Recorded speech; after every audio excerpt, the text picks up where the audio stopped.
माझा संशय खरा होता. शोधाशोध सुरू करायला पाहिजे. रॉकीचा ऍक्सिडेंट नाही, मोठा कांड आहे.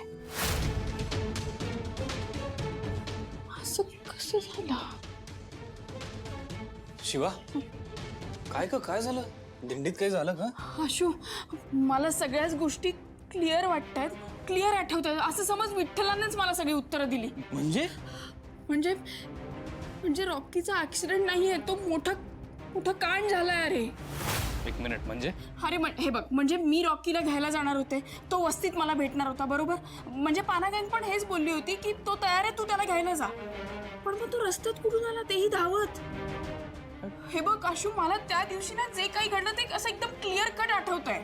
ओके, तू काय बोलतेस एक्झॅक्टली मला सांग. आशू, रॉकीवर जो हल्ला झाला तो खरं तर माझ्यावर होणार होता. त्याने मला वाचवायला स्वतःचा जीव धोक्यात घातला आणि तो गेला. अरे काय तू काय बोलतेस शिवा? अगं शिवा, अगं आशू, तुला माहितीये का, ज्या ट्रकने रॉकीला उडवलं ना, तो ट्रक मला मारायला येणार होता. आणि हे रॉकीला कुठून कळलं, काय कळलं, मला काहीच माहित नाहीये. पण एवढं कन्फर्म आहे की हा रॉकीचा ऍक्सिडेंट नाहीये, तो मर्डरच आहे. अरे तू विश्वास ठेव माझ्यावर. नाही, पण मी असं रडत वगैरे नाही बसणार आहे आता. हे ज्या कोणी केलं ना त्याला मी शोधून काढणारच आहे. मी नाही अशी बसणार. अरे रॉकीला हे सगळं कसं कळलं हे मला काहीच कळत नाही. आणि रॉकीचा जीव गेला. अरे तुला कळतंय का? तू का शांत आहेस एवढा? तू एवढं शांतपणे कसं रिॲक्ट करते? तुला जाणून घ्यायची इच्छा नाही का की रॉकी बरोबर हे का घडलं, कसं घडलं?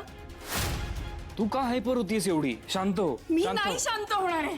मी त्या माणसांना शोधून काढणारच आहे ज्यांनी संपत आला मला आपल्या सगळ्या घराचं सगळ्यांचं नुकसान केलंय. अरे हे बघ शिवा, ऐकून घे माझं. आधी बस. मी नाही बसणार. शिवा, मला माहिती आहे, आधी बस. हे बघ, आपण असले तडकाफडकी निर्णय नाही घेऊ शकत आत्ता. हे बघ, जे काही झालंय त्याचा आपल्याला व्यवस्थित विचार करायला लागेल. तू आधी बस, खाली बस. पाणी पिऊन घे. आपण पोलिसांशी बोलूया. हे जरा भयानकच आहे, मला माहिती आहे. तू पाणी पी शिवा. स्वतःला त्रास नाही करून घ्यायचा आपल्याला.